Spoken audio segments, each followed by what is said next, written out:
Hello and welcome to the Joy Stevens channel. I am so excited today. We have an amazing interview that we're going to do with Joe Swenson, and he is a U.S. Air Force vet. Now, he has worked in secret projects. He has all kinds of secret information. I am not even qualified to say. But anyway, we're going to go through some of this extraordinary information. And I just encourage everybody to have an open mind and to understand that there are many things going on out there that we are not told about by our government or by other organizations, and that does not make them not true. So we are going to all sit back and enjoy this unbelievable experience that we're going to have here with Joe. He has a wonderful PowerPoint. Joe, how are you doing today? Oh, I'm alive today, at Yes, least.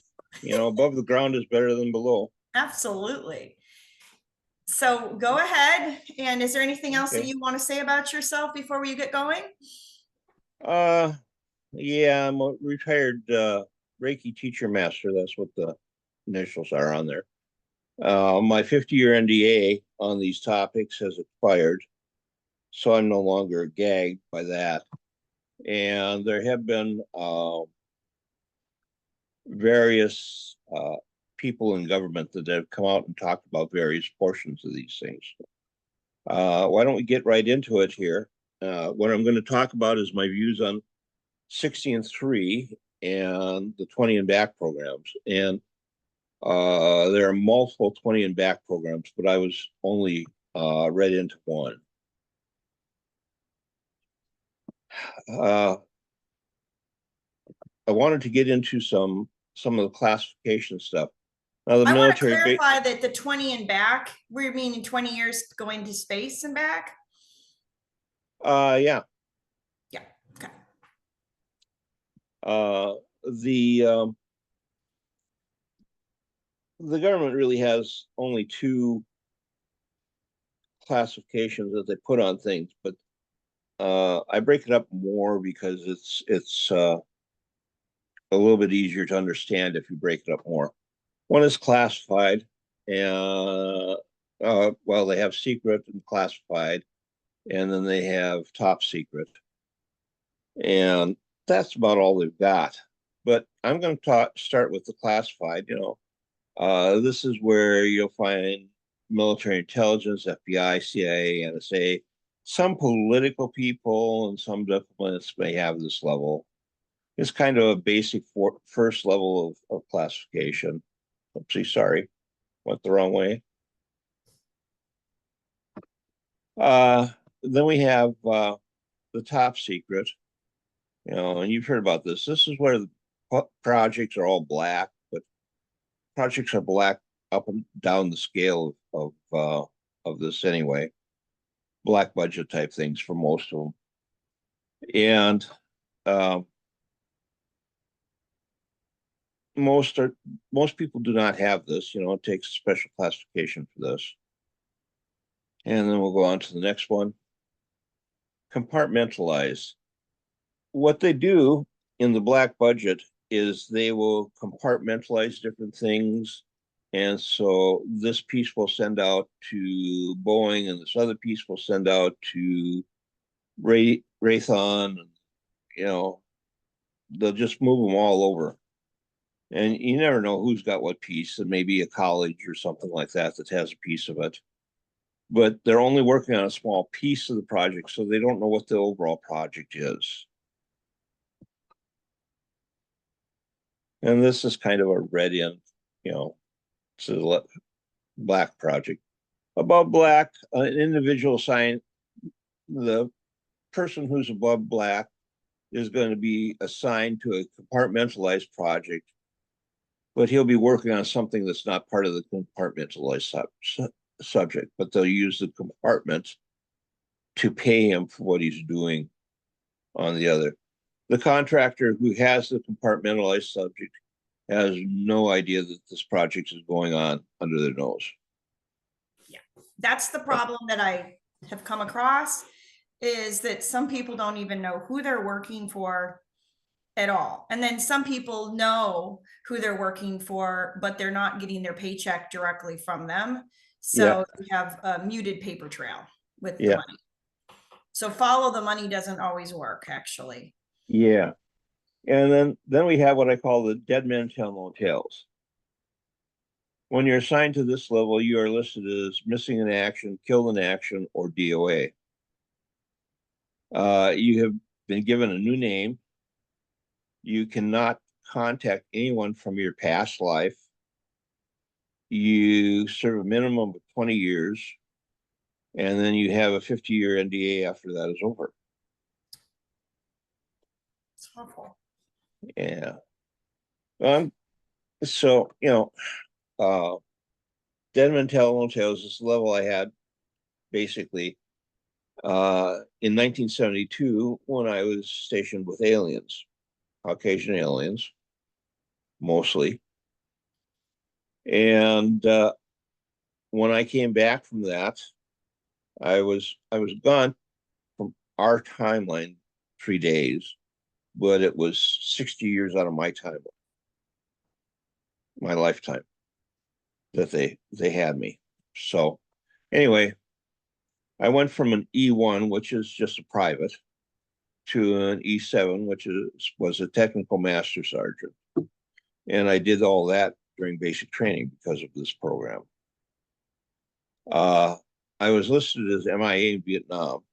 When I got back, my mom said, "Oh, you called and said you were coming home, and we had just gotten this letter saying that you were MIA in Vietnam." So I thought that was kind of silly.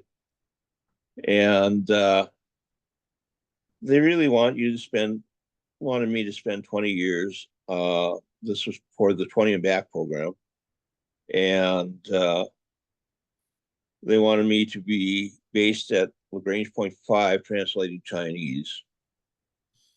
And when I shook Lieutenant Duncan Cameron's hand, it was a second lieutenant. Uh,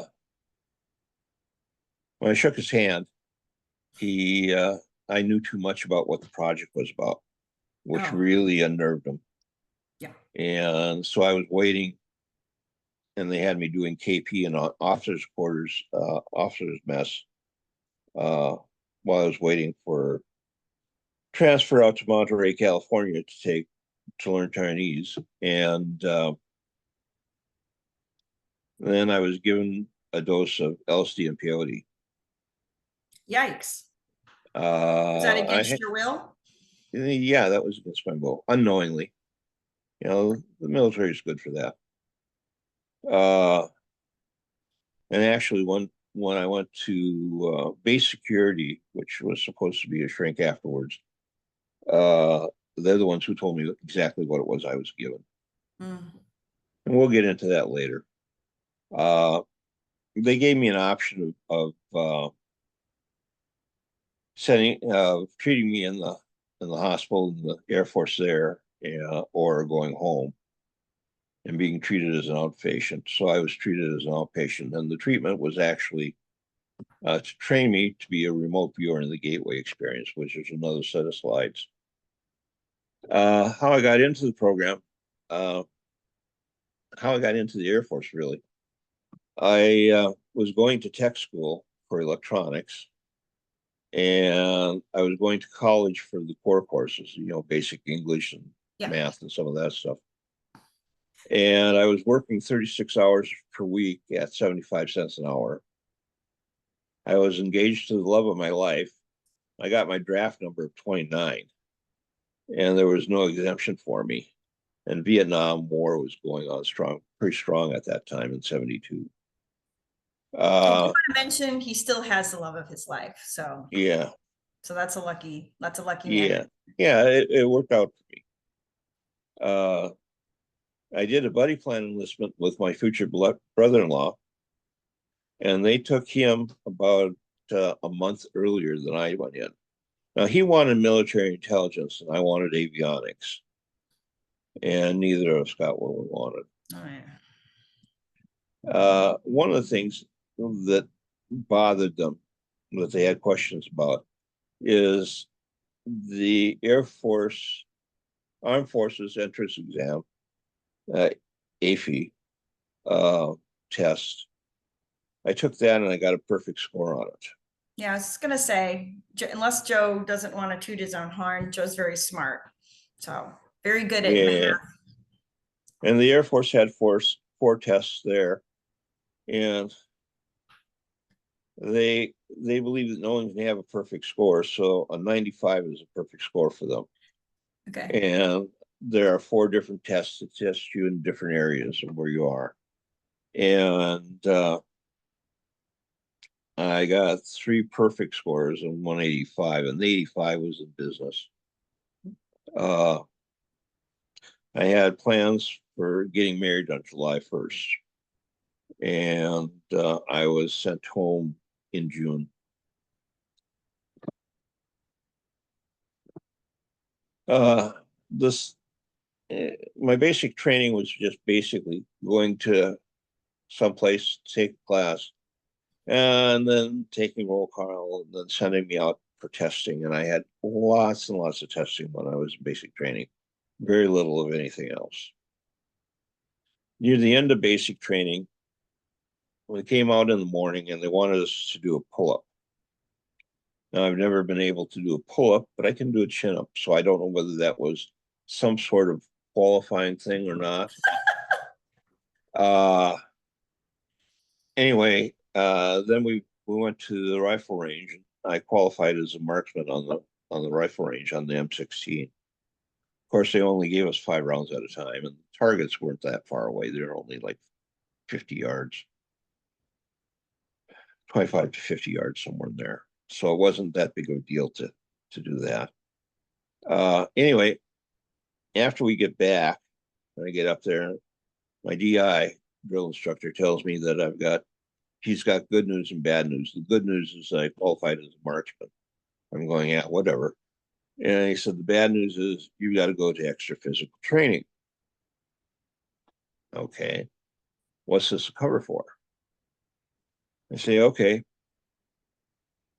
can I take my uniform? No, you can't. You got the Mm, uniform you on, you can't take any changes with you. How about my personal gear, like my razor and stuff? No, you can't take that either. A new uniform will be provided for you and you won't need any of that stuff. interesting. I'm thinking, this is really strange, you know?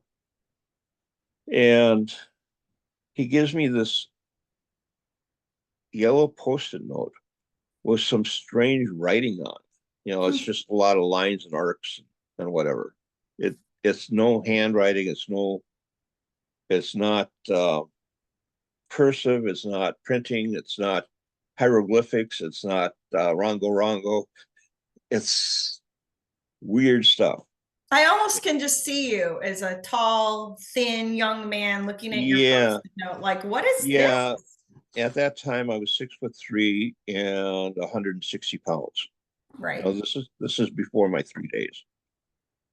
Uh, anyway, he places the note in my hand, and I start walking off to this building that this note is supposed to take me to. And I get to the building, and it's a look. The building is about 2.5 stories tall, and it's cement block on the west wall. There's a hangar door that lifts up, which was kind of interesting to give shade over the asphalt entering to the building.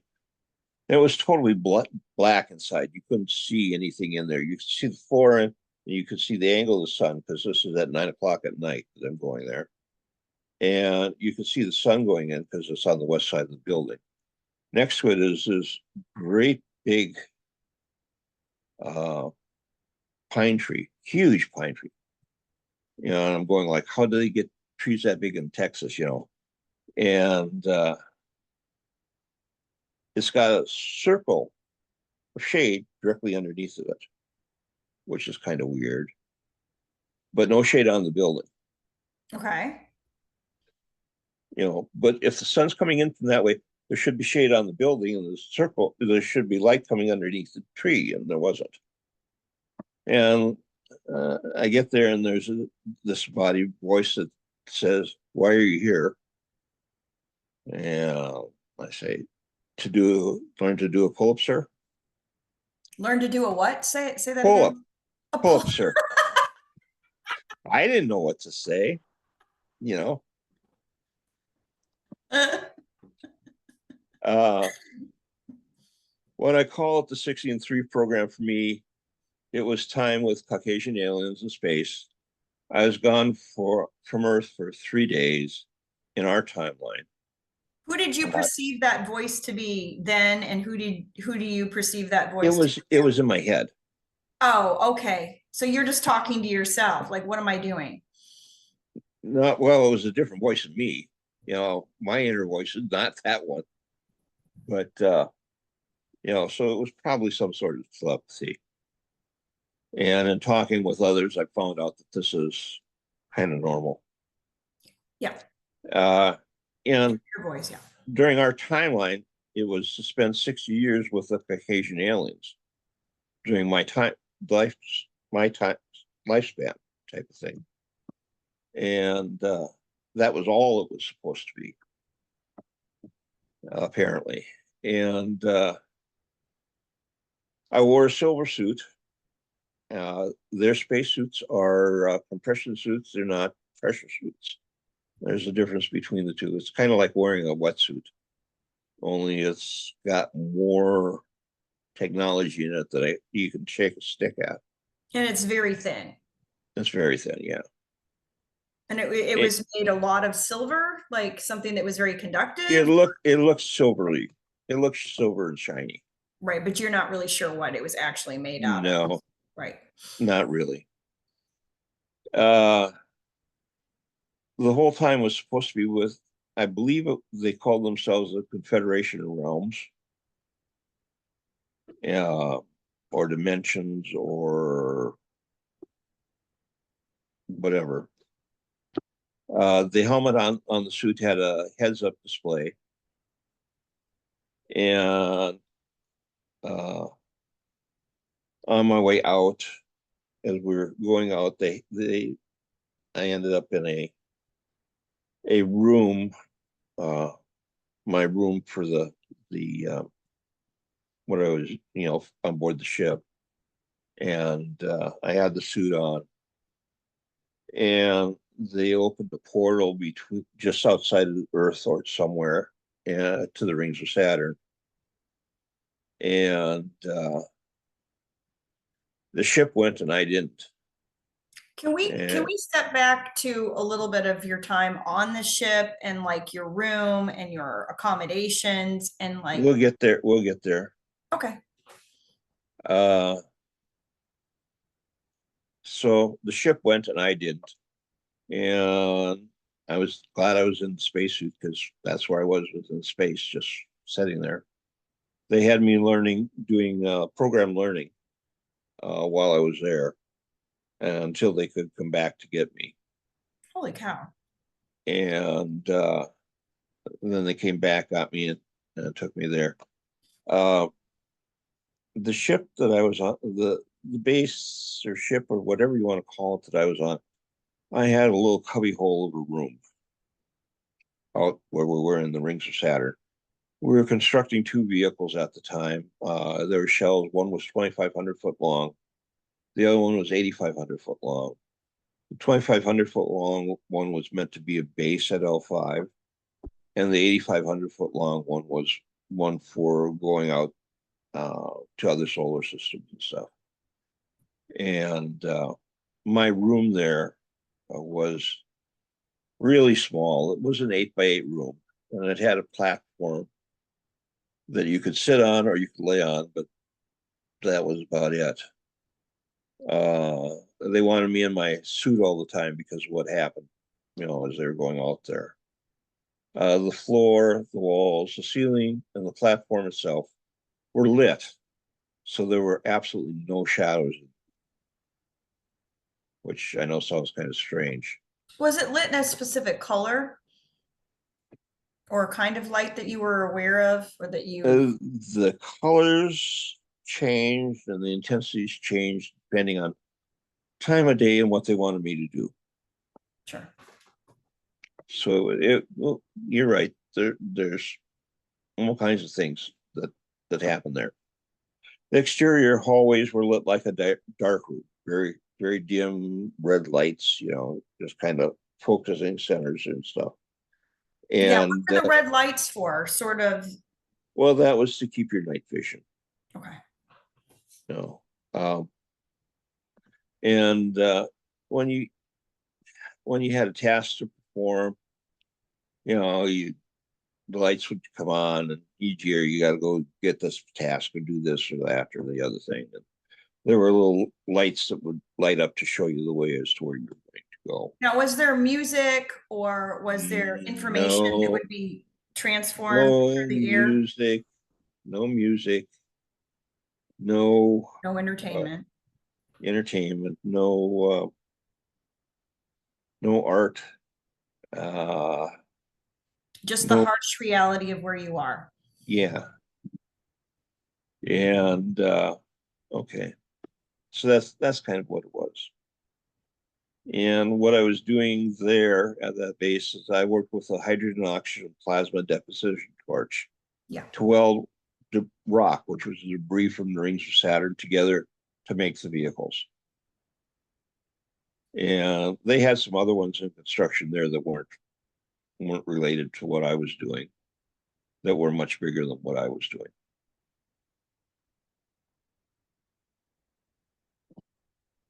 Oh, I guess I had that in there twice. No,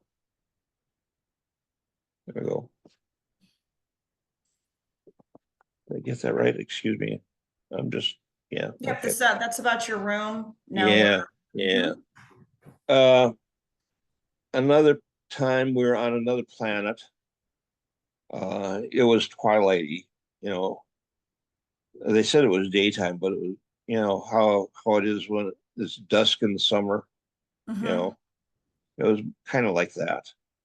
And there were these 18-inch grubs uh, that they had, and they were on this plant that was about 6 to 8 inches in diameter, and we had to go pull these bugs off, and then we had to slit them from snout to ass. Ooh, Uh, there's sound like a big bug. yeah, well, 18 inches, about that wide type of deal. Right. I And the don't know. reason that they're bugs is because of the kind of system that they have is I don't know. They were attacking these plants, and I think it was to protect the plants, but you never really knew. how big Yeah. were the plants? Well, they look like a corn stalk, Okay. but a corn stalk is only, an inch, 2 inches in diameter. Seldom gets up to two. An inch is a whole lot closer to it, or 3/4 of an inch or whatever. And these things were about 6 to 8 inches in diameter, but they had that stalk coming up like on a corn stalk. So it was what it was. Then they had me doing some other stuff. They took us to a base that they called Mars. Now, I think this was out of my timeline.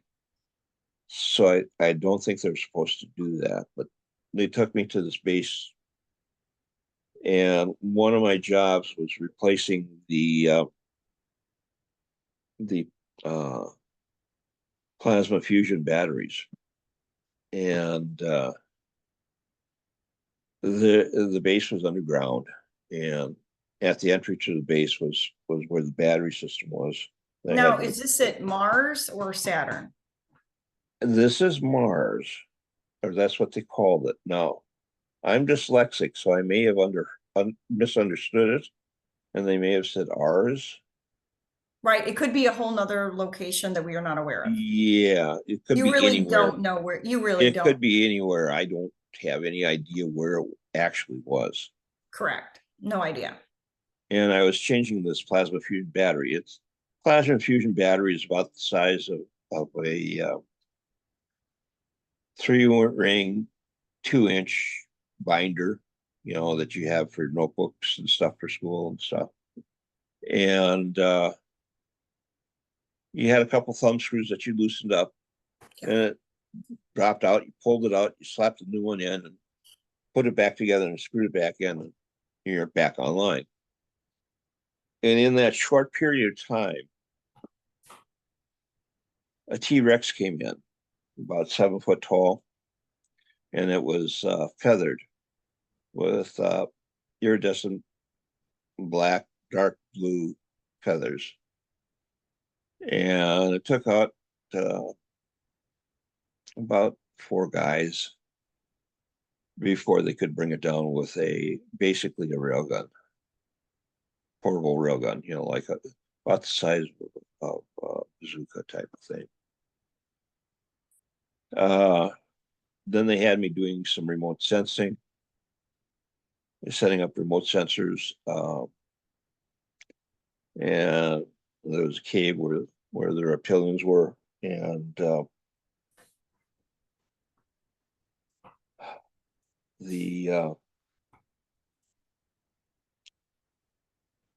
I saw that they were outside of the cave. They had pens with humans in them. Were they eating the humans? Inside the cave, they had some humans or some humanoids. I don't know whether they're humans or not. I couldn't tell from the distance. That were being roasted Did they over a also fire use them as an energy on for? a spit. Someone was turning it. So I don't know what that was all about. Huh? Yeah, probably food source. What'd she say? She said probably a food source. But the T-Rexes like their meal. Those raptors like their meals raw, fresh. They Could don't they like. eat the bugs? Did they eat the bugs, or did they did not want to eat the bugs? I don't think the bugs were there. The bugs were on a different planet altogether. Oh, okay. Uh, anyway, they had a battle, and so I had to clean up after the battle, and with some other guys, and we were doing cleanup, and we're gathering up all the um, pieces of bodies, all of the shit on the field, trying to make it pristine type of thing. So we're talking fecal matter. Yeah. And while cleaning the battlefield, one of the reptilians shot me with a blast inside. Okay. And I woke up on what we would call a metal autopsy table. And I was wrapped in, we used to have these things that they call space blankets, where on one side they were silver, on the other side they were kind of gold. And the gold side would reflect your body heat back into you, to keep you warm. And uh, there was an alien holding my head, wanting me to watch what they were doing. And there were a couple of beer kegs. That's the only way I could call them at the time. They looked like 16-gallon beer kegs type of deal. They were on legs, and they had all these little arms coming out of them, and they were just 3D printing over the damaged area of my body. Wow. And to be honest, I can't tell that they ever did anything there. It looks just like my regular body. Now, the other thing is the group I was with did make clones of me too, and so for a while I could hear their voices, but after time you separate from your clones and you are your own person. Do you think that what happens? Do you think that these clones got part of your soul, part of your essence? Like, I don't think they got that. They probably had similar mind structure is what it was, and that's what allowed it. So anyway, going on. Uh, it's 3 days later in our time, and I'm facing out of the building, looking out from the building, and it's in the evening again, and the disembodied voice says, "Why are you here?" And I was going, "Okay, I'm here to learn how to do a pull-up, sir, but I know how to do a chin-up." And I was told to return to my base. My my DI was pleased to see that I was alive. Apparently, there's a high loss rate on this type of thing, and He probably wasn't sure what the high law, he wasn't really he aware. wasn't sure whether I'd be come back alive. That Right, but he, do you think that he really understood you were going to space, or what do you think he actually understood, or you have no idea? I don't think he knew one way or the other. He knew He that just knew whatever most this people didn't mission come back. was, people didn't come back. Yeah. Um, and so anyway, they wanted to see where they were going to place me for the rest of my time in the service. And As you were a liability. yeah, and they wanted to keep tabs on me, and I can understand that. And so uh, they said, "Well, we want you to go to Colorado Springs and become an officer with a specialty in particle physics Right. and be with us for 20 years." Here's that 20-year timeline thing that they've got. And being severely dyslexic, I'm going like, there's no way I can complete that course in any type of schedule that you guys would like, you know, Right. because it's going to take me a while to do all the reading and whatever to keep up with it. If it were half courses or, type of deal, half the course load, maybe. And so anyway, I turned them down on that. Then they had this other program set up for me, and they wanted to do a test first, and this was a psychological test. And what it was is they brought me into a room, and they had me watching films of missiles and bombs, whatever being dropped or whatever, or being shot off, and then hitting targets of buildings and vehicles and people. So it was in full bloody color everywhere, And so I sat through that for a couple of hours until they got to me.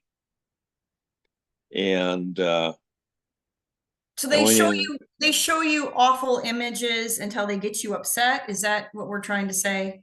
No, they're not trying to get me upset. They're trying to evaluate whether they bother me or not. Okay. I just wasn't really 100% sure what the Yeah. okay. And I mean, they do bother me, but it's a movie, right? Uh, so it's hard to take them as real type of deal. Anyway, I'm the last one in the room. I get called into the back of the room to meet Lieutenant Duncan Cameron, second lieutenant, and I shake his hand, and I knew too much about the mission that they Right. wanted me to go on, and he was trying to read me into this. Well, you're going to go to Monterey, California for language camp. You'll spend a year there. You can have no contact with friends or family, and we're going to give you a different name, and you're going to be listed as missing in action in Vietnam. And that was a cover story he was telling me that was going to happen. And you're going to be stationed at Lagrange Point 5, and the Lagrange Point 5 base is serviced out of the Central Desert, Australia. And you be able to spend spend. I get into that later. You basically spend 2 months up and 2 weeks down. And during your 2 weeks down, you've got R&R, and you're limited to Japan, Australia, or New Zealand. So anyway, I'm still on base. I'm waiting for this transfer to come through where they're going to ship me to Monterey, California. And so they have me doing KP duty in the officer's mess, and I'm in the in with the quartermaster, and he's just talking. I have something to eat, and I come back, and he's talking with me again, and says, "Well, go out and dry mop the floors." So it looks like you're actually doing something here.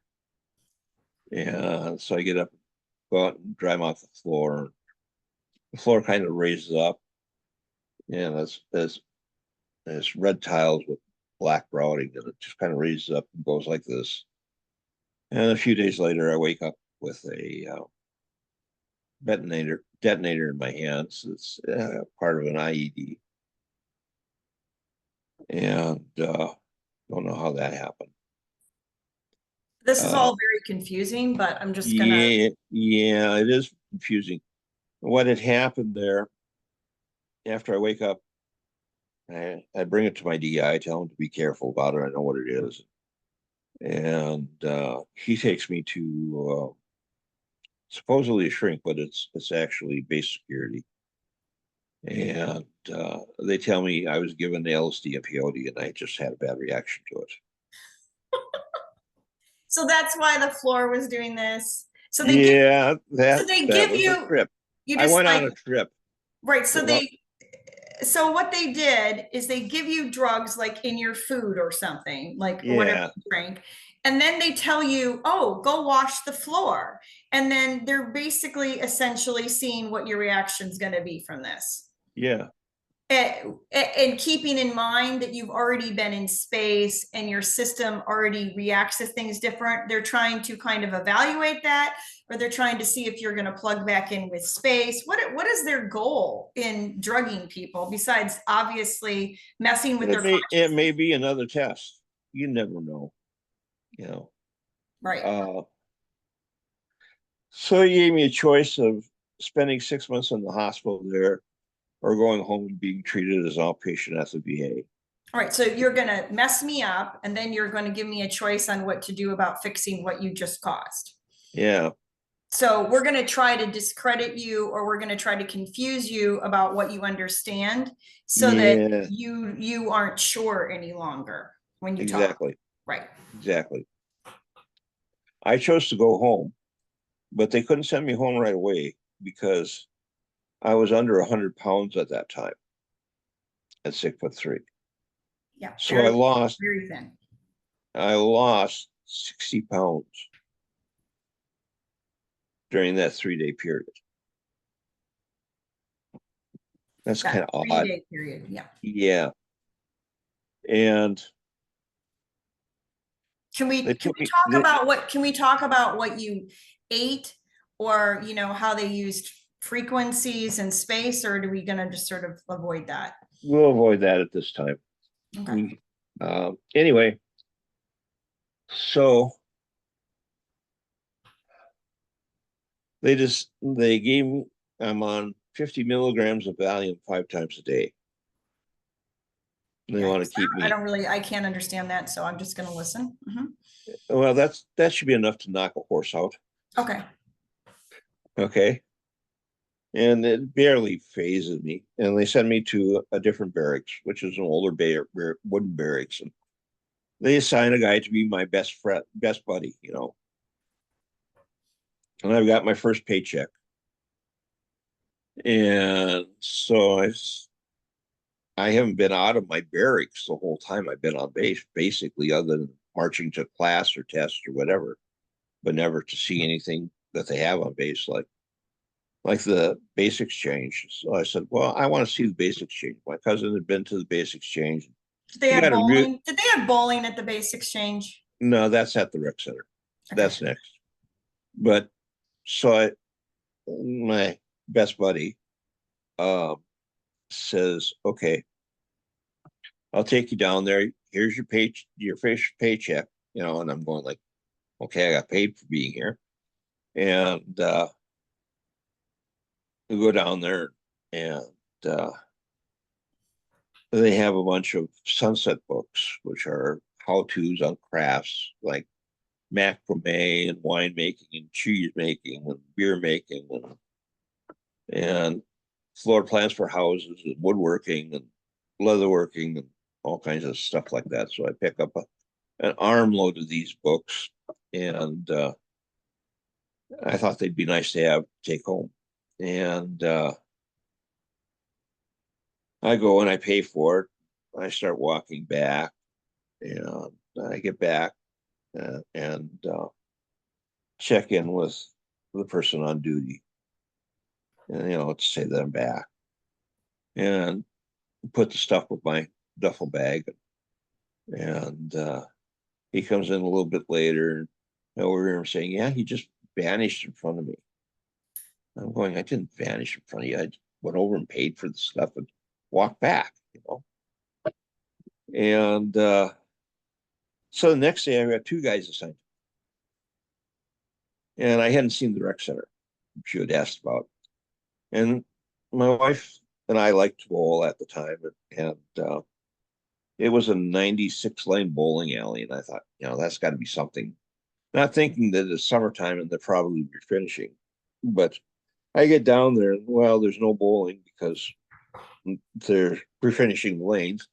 But there was a guy hustling pool there, so I shot a game of 8 ball with him and then left. And I don't remember much of the trip back. And about an hour later, the guys came back and said, "He just vanished in front of us." And they're telling this to the guy on duty. We looked for him and we couldn't find him anywhere. And there was a base wide alert out, apparently, because I'd vanished. And I'm gaining about 5 pounds a day here. Uh, you know, it's starting to get my system back, type of thing. And the next day, they got 4 guys there to be my best buddy, keep an eye on me. Okay. Yeah, and they're there discussing what they're going to do. And I've made it all the way up to 125 pounds from when I first got back, and or 120 pounds, 125, somewhere in there. And they're talking about that. And I think, I should really go tell my DI thank you for training and stuff that, he did. I thought he was very compassionate in everything he did. So I knock on his door in the building that he's in. And of course, he does his usual come, type of deal to come in. And he looks up at me and says, "You stay right there. Don't move an inch." I'm like, "Why? What's the big deal?" And he calls base security and says, "I found him and I'll be taking him back." He hangs up the phone and he says, "How did you pass the guards at the gate?"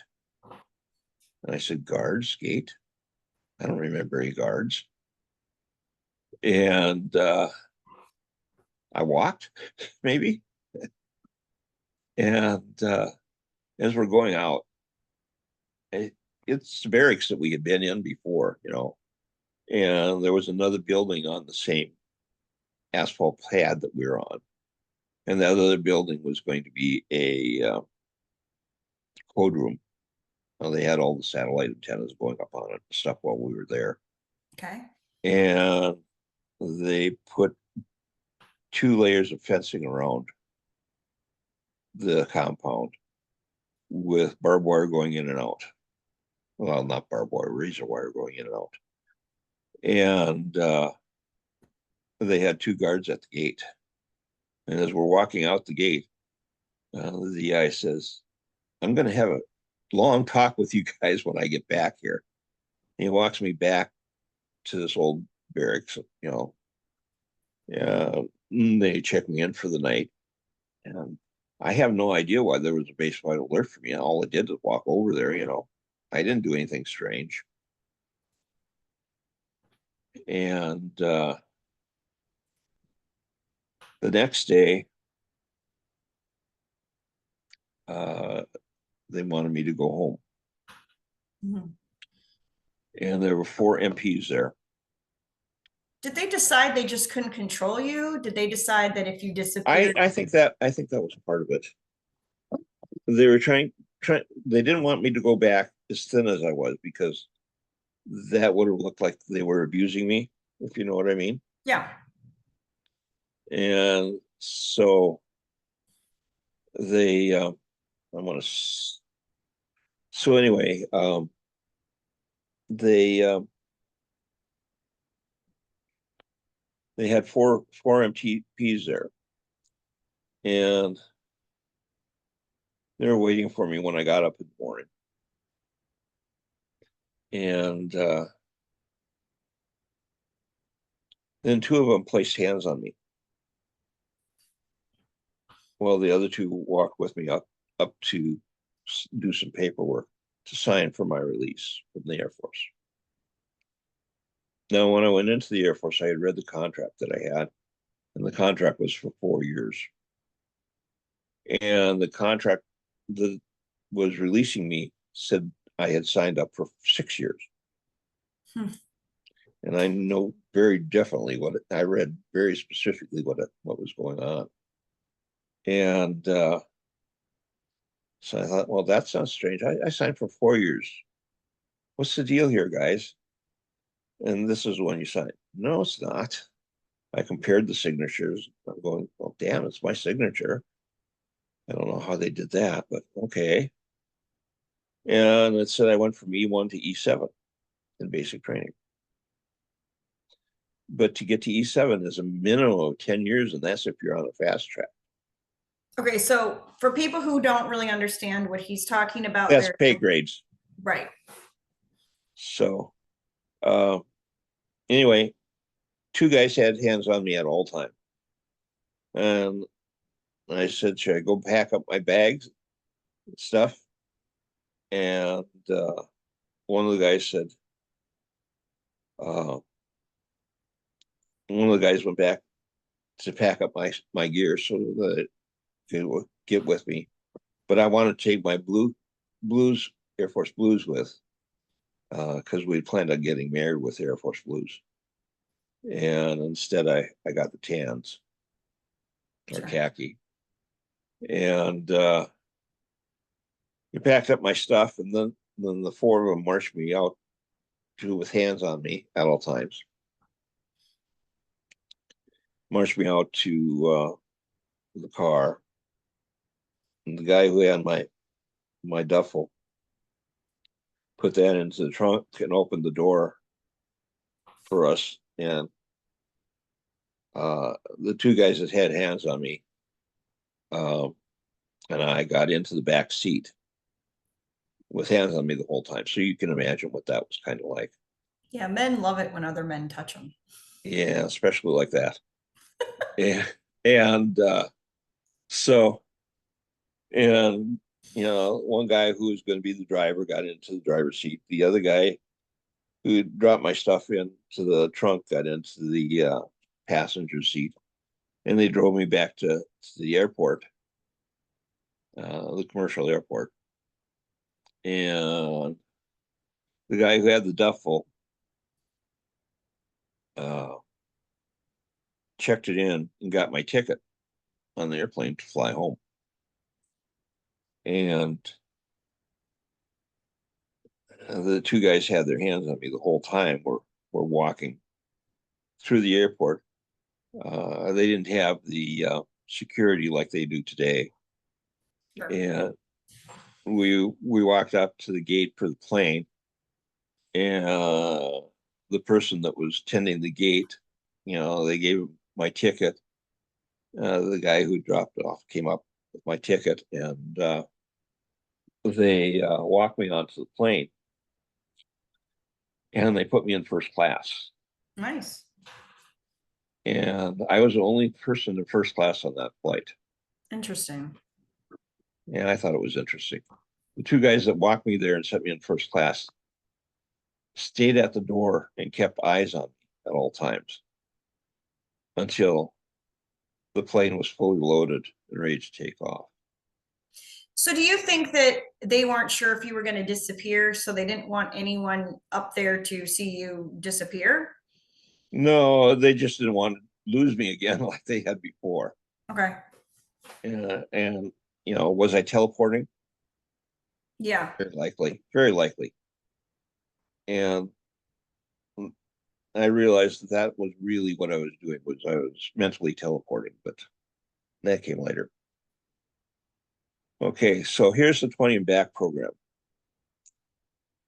Uh, there's several 20 and back programs, as you can understand, depending on where you're assigned. And the L5 base was a remote base for surveillance of the planet. And so you had people up there.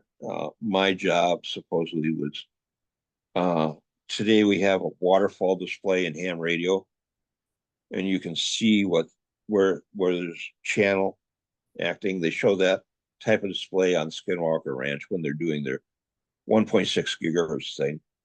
Okay. And so anyway, that my job was see that, line up the crosshairs on it, do the translating. Is what they wanted me to do. But anyway, selected personnel are listed as MIA or KIA, in Vietnam. That's one of the reasons for having a constant war going on. You're given a new name and no contact with friends or relatives ever for the rest of your life. So How did you get out of this? that's got to be hard, right? Yeah, I'm guessing. Do you think that your mother, your family, other connections that you had was helpful in this, or you don't really No, know? no, no. I got out of it because I knew too much. I was a problem. Anyway, I talked about the 2 and 2, 2 months up and 2 weeks R&R, New Zealand, Australia, Japan. 1 year training language, we covered that already. The translator position was what they wanted me for, and you're trained not only as translator, but you were trained in basically how to look uh, like someone from China. You don't look like somebody from China. Yeah, well, I didn't think I did. I didn't think I did. But what happened is uh, our girls got involved in something called Crowwood Performing Arts School up in Fargo, North Dakota, Okay. and they had the Imagine project where they brought kids in from China and from Russia, Okay. and the Chinese kids that I saw, there were some that looked like I did. They were about 6'2", 6'1", something like that. Wow, that's really interesting. And they were ultra thin like I was. Hmm. So that was kind of interesting. Anyway, Are these uh, part of the dragon families? huh? Do you think those are part of dragon families? I don't know. Okay. Anyway, the positions that they have on, you got position. You're going to need people there for the nuclear power plant because the L5 base had a nuclear reactor on it. Okay. Yeah, you're going to need people in communications and translations, like I was doing. Of course, photography, cooks, maintenance, and all that type of stuff. Mhm. Okay. Uh, the base was placed there because of a contract they had with Eisenhower Okay. and an alien contract. Uh, when Eisenhower was missing for a couple of days, he went to Edwards Air Force Base, supposedly for a bad tooth. Cover story. Right. That base was That's where 25. everybody goes to get their teeth fixed. Yeah, right. Uh, the base itself, the L5 base was 2,500 foot long. So it was bigger than two aircraft carriers back to back. The shuttle that went from the hole in us in the central desert of Australia near Alice Springs area, there's a base with a big kill zone around it. Okay. And it went from there, it was about 90 foot in diameter and about 30 foot tall. And it was based, looked like a curling stone. You know, the Canadians are great for curling stones. And that would fly back and forth. The space vehicle itself, about 8,500 foot long. Now, if you remember Oumuamua, the long asteroid shape, that was the type of shape these vehicles were. They could do other ones. They did some that looked like small planets or moons. So, it's the size thing. If you don't have to deal with gravity, the size could be fairly huge. Uh, the U.S. Navy had the construction contract to outfit the base. That's where the NCC comes from. Okay. And it was staffed by Air Force and Navy personnel. Again, I said it was Alice Springs Underground Base. What they do is from the base, they drop 55-gallon barrels of film and transcripts, all nice compartmentalized in one of those barrels. Yeah. And they drop it via parachute back to Earth. And the SR-71s out in Hawaii would fly out and tailhook these barrels coming back. And if they're flying at the wrong, made their turn too late, they'd fly over the central desert of Australia. And sometimes the pilots would spot the UFO going up or coming back down. And some of the pilots would say things like, I was at full throttle and it was pulling away from me like I was standing still. So you knew it had a lot of speed to it. Right. Now the Blackbirds, that's a surveillance kind of aircraft. It's used for surveillance. It isn't really weaponized a whole lot. The B-2 bomber is the same type of cloak technology. Right. So, and the Blackbird is a really big plane. I mean, it's a big plane, but it only has a couple people in it. Anyway, any pilots who spotted it, if they talked about it, any chatter at all, they were reassigned immediately when they got back to base. Right. The MPs were waiting for them when they got out of the plane, type of deal. E7, my pay grade, E7 was a technical master sergeant. And to that, they added flight pay, hazardous duty pay, and astronaut's pay for being based at L5. And I'm sure the guys who are flying, touring the solar system, so I say, probably have the same type of deal. And that's it. Short and sweet. Great. Thank you, Joe. Any other questions? I do. Um, I figured you did. I do want to make a couple comments. So all of this stuff happened to Joe a long time ago, the 50-year NDA. Now, all of it wasn't 50 years ago, but it was a long time ago. And what is upsetting or, should cause everybody to think about is how far the technology was back then and where we are now is, an extreme difference. And I'm sure they've adjusted and made changes to how they do things and their protocols and, stuff like Yeah. that. So I don't know. I mean, I guess, um,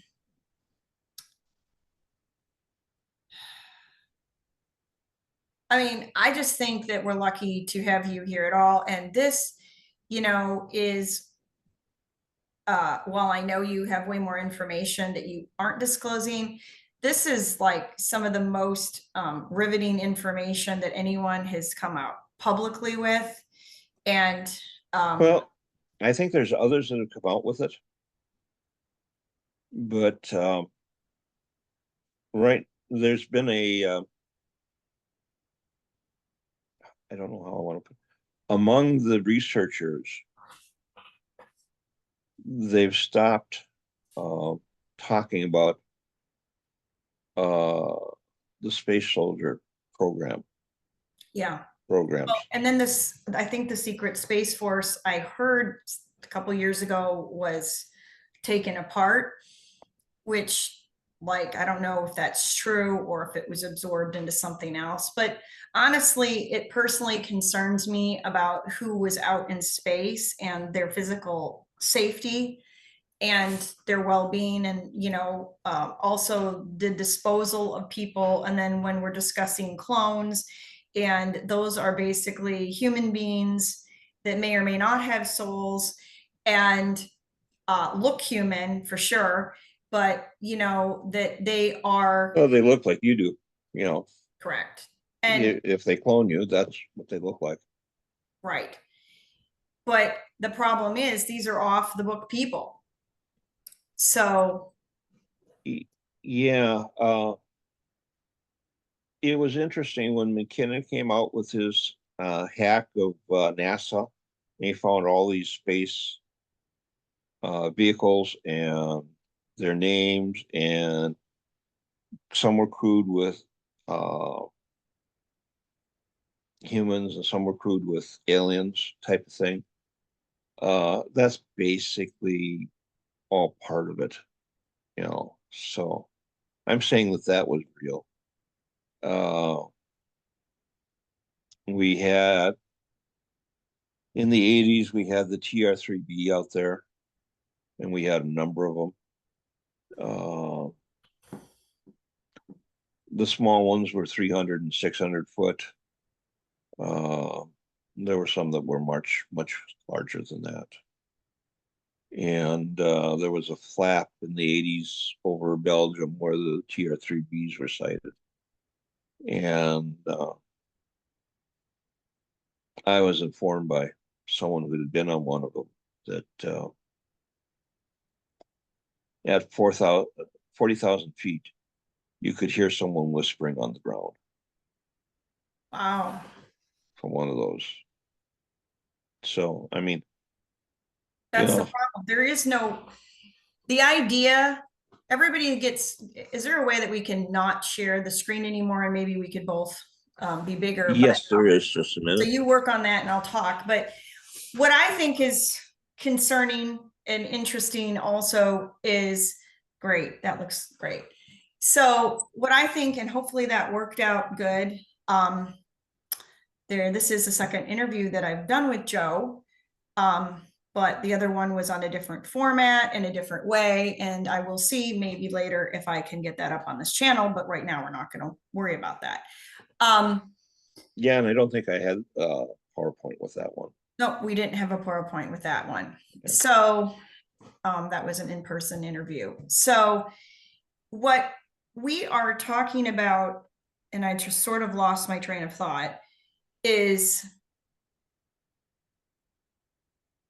I guess the big picture of how this fits into everyday people and their understanding of the world. And, my overall concern is always like for humanity and where we are now and the lack of integrity and, the shroud of secrecy that has existed around all of these topics. And, a number of years ago, there was a lot of stuff coming out with super soldiers, and And then those people testified about stuff, and then a lot of them have kind of disappeared.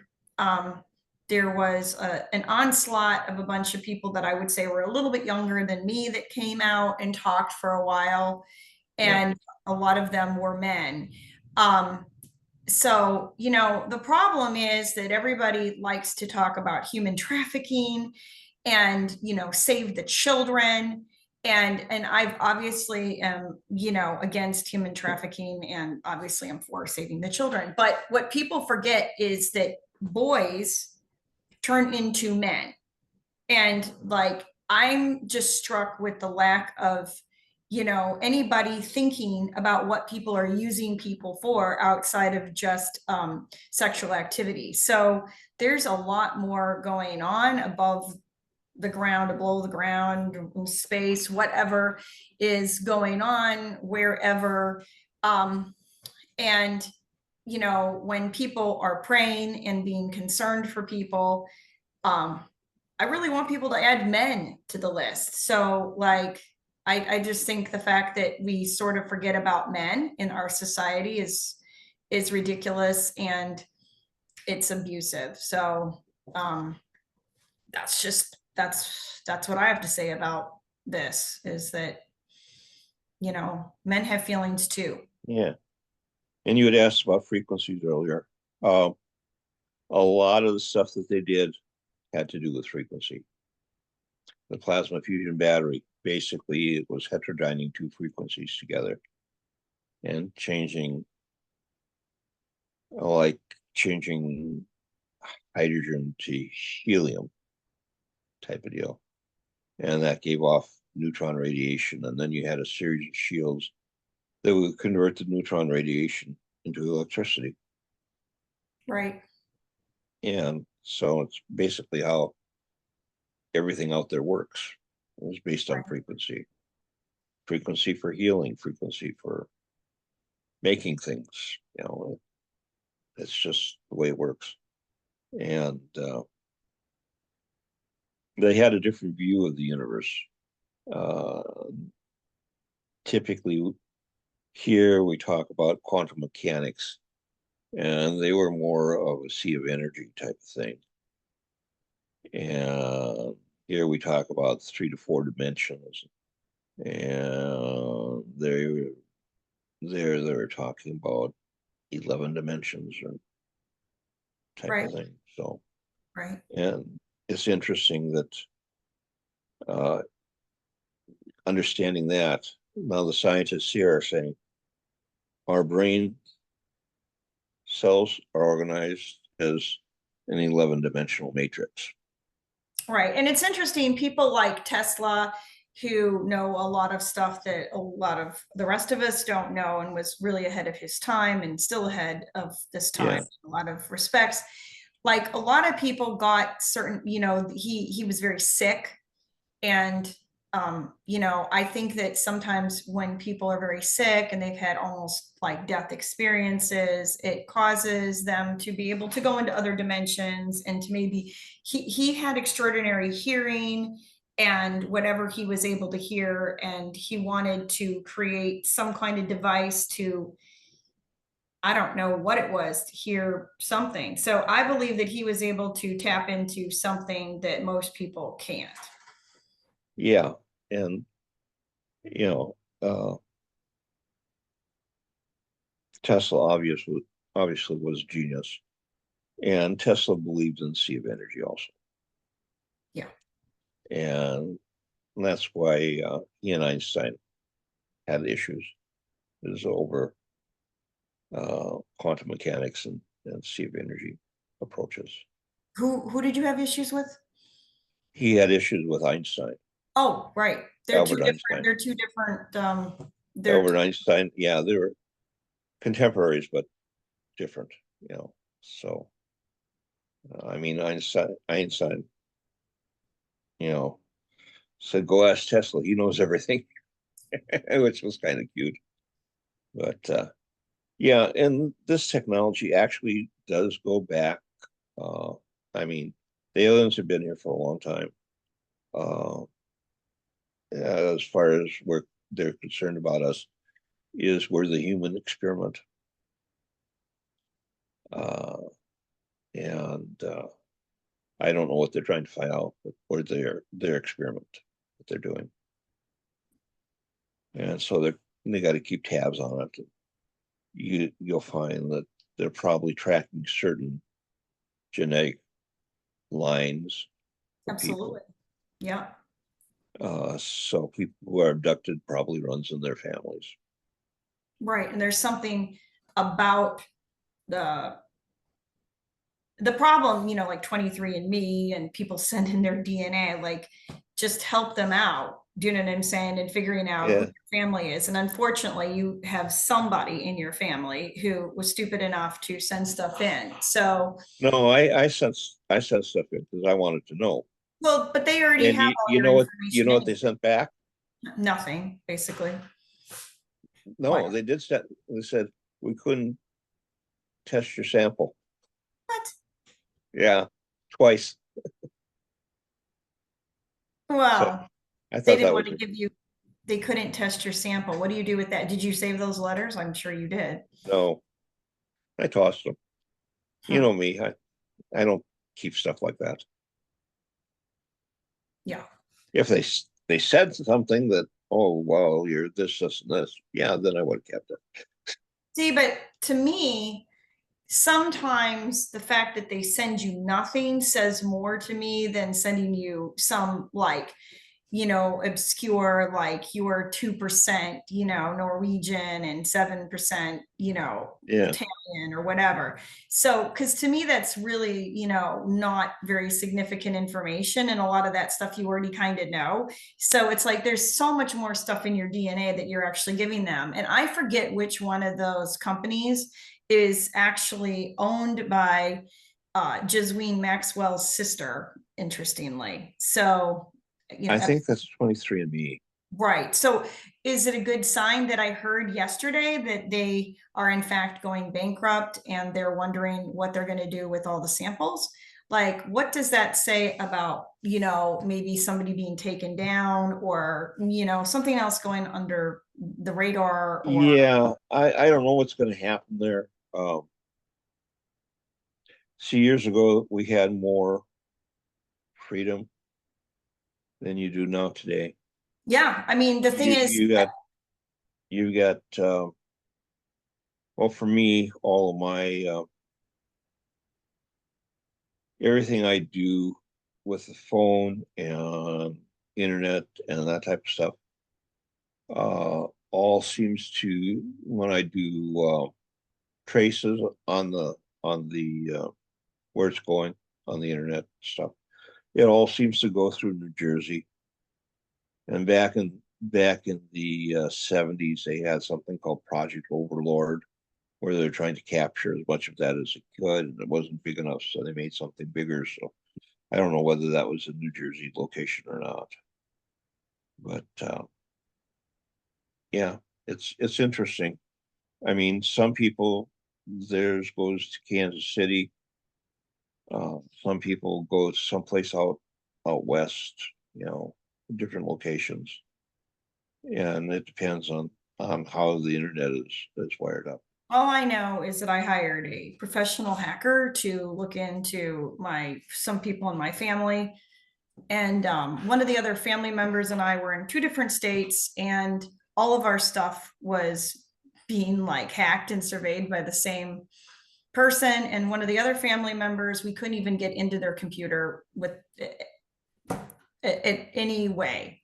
Yeah, So we had to have her take physical pictures of the coding. And so it's just like I have come to the conclusion, where some people are, get paranoid about what they say about on the phone, which I mean, I kind of sometimes do that too. But the problem is that they can track if they want to know, then they do know. They can yeah, listen, they can listen. And so by not recording yourself or not doing a show or not saying something to somebody, really all you've done is feed into like their narrative at this point, because if everybody just stands up and everybody makes a small YouTube channel and everybody, puts up their information in more than one location, then if you can't wipe it all out, and they don't care as much when you're small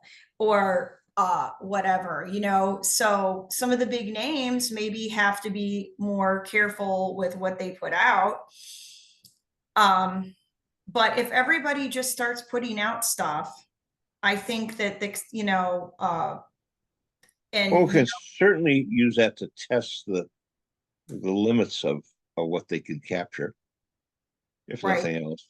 Well, and then you're just supposed to think, well, what he just said is so outlandish, it's crazy, blah, blah, blah. And so, it's a catch 22, because Maybe next time we'll cover like my time uh, in remote viewing, yeah, I think that would be great. and I've got another PowerPoint, but I don't know whether I need to. I may skip We could through just, the secrecy levels on that one, right, uh, or just flip through them real fast. right. But yeah, it the universe that we live in um, is very different from what we believe it to be, and like how do I put it? This is uh, the way the sages talk about it is what we're living here is a dream, and when we die, we wake up into reality, type of thing, and that can be, but you know, I think we need to, this is, our bodies are the temple of Yeshua. And, yeah, I think that people really, we need to be good stewards of what we're given. So our bodies, our information, so all of our bodies, our mental bodies, our spiritual bodies, our etheric bodies, yeah, we have 5 different bodies. And so yeah, I don't think we should undercut any of them.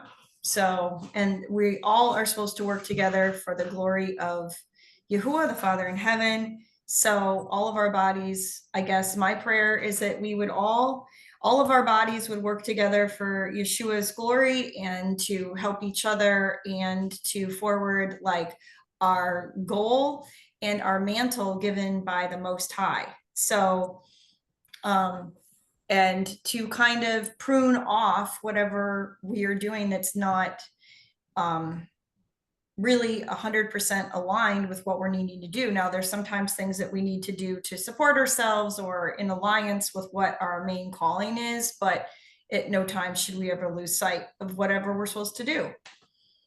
So, yeah. I close that. My allergies are acting up. okay. Well, I think Uh, that, do you want us to close the show right now? sure, we can Okay. close it and look for another one later on.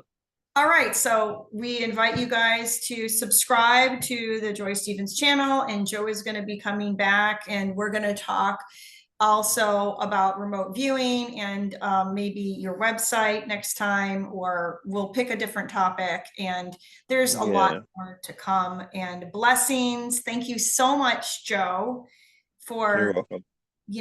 for being my friend, for helping me, for understanding my situation, and for helping to save my life. So thank you so You're much. welcome.